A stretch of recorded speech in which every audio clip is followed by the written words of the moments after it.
आदि भक्तजनों, कैसे हैं आप सब। आप सभी पर माता रानी की कृपा बनी रहे।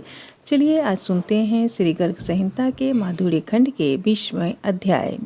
20वां अध्याय में है बलदेव जी के हाथ से प्रलंबासुर का वध तथा उसके पूर्व जन्म का परिचय। जय श्री कृष्ण, राधे राधे।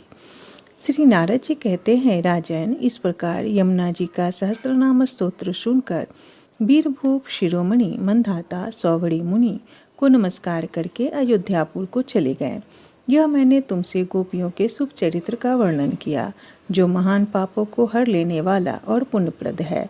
और बताओ, क्या सुनना चाहते हो।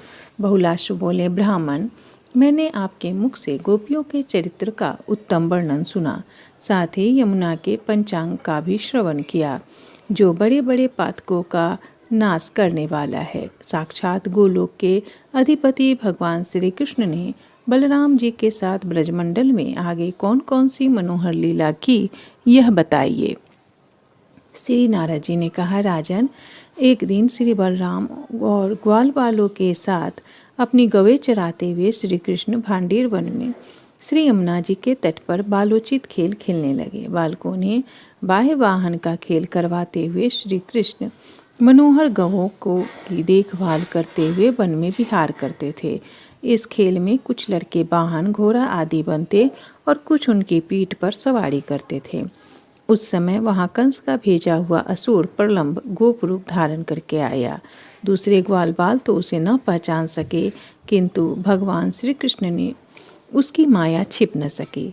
खेल में हारने वाला बालक जीतने वाले को पीठ पर चढ़ाता था, किंतु जब बलराम जी जीत गए तब उन्हें कोई भी पीठ पर चढ़ाने को तैयार नहीं हुआ। उस समय प्रलंबासुर ही उन्हें भांडीर वन से यमुना तट तक अपनी पीठ पर चढ़ाकर ले जाने लगा। यह निश्चित स्थान था जहां ढोकर ले जाने वाला बालक अपनी पीठ पर चढ़े हुए बालक को उतार देता था, परंतु प्रलंबासुर उतारने के स्थान पर पहुंचकर भी उन्हें उतारे बिना ही मथुरा तक ले जाने को उद्यत हो गया। उसने बादलों की घोर घटा की भांति भयानक रूप धारण कर लिया और विशाल पर्वत के समान दुर्गम हो गया। उस दैत्य की पीठ पर बैठे हुए सुंदर बलराम जी के कानों में कांतिमान कुंडल हिल रहे थे। ऐसा जान पड़ता था मानो आकाश में पूर्ण चंद्रमा उदित हुए हों अथवा मेघों की घटा में बिजली चमक रही हो। उस भयानक दैत्य को देखकर महाबली बलदेव जी को बड़ा क्रोध हुआ। उन्होंने उसके मस्तक पर कंस के एक मुक्का मारा, मानो इंद्र ने किसी पर्वत पर ब्रज का प्रहार किया हो। उस दैत्य का मस्तक ब्रज से आहत पहाड़ी की तरह फट गया और वह सहसा पृथ्वी पर कंपित करता हुआ धराशायी हो गया। उसके शरीर से एक विशाल ज्योति निकली और बलराम जी में विलीन हो गई। उस समय देवता बलराम जी के ऊपर नंद नंदन बन के फूलों की वर्षा करने लगे। निर्वेश्वर पृथ्वी पर और आकाश में भी जय जयकार होने लगी। राजन, इस प्रकार श्री बलदेव जी के परम अद्भुत चरित्र का मैंने तुम्हारे समक्ष वर्णन किया। अब और क्या सुनना चाहते हो। बहुलाश्व ने पूछा, मुनि, वह रण दुर्गम दैत्य प्रलंब पूर्व जन्म में कौन था और बलदेव जी के हाथ से उसकी मुक्ति क्यों हुई। श्री नारद जी ने कहा, राजन, यक्षराज कुबेर ने अपने सुंदर वन में भगवान शिव की पूजा के लिए फुलवारी लगा रखी थी और इधर उधर यक्षों को तैनात करके उन फूलों की रक्षा का प्रबंध करवाया था।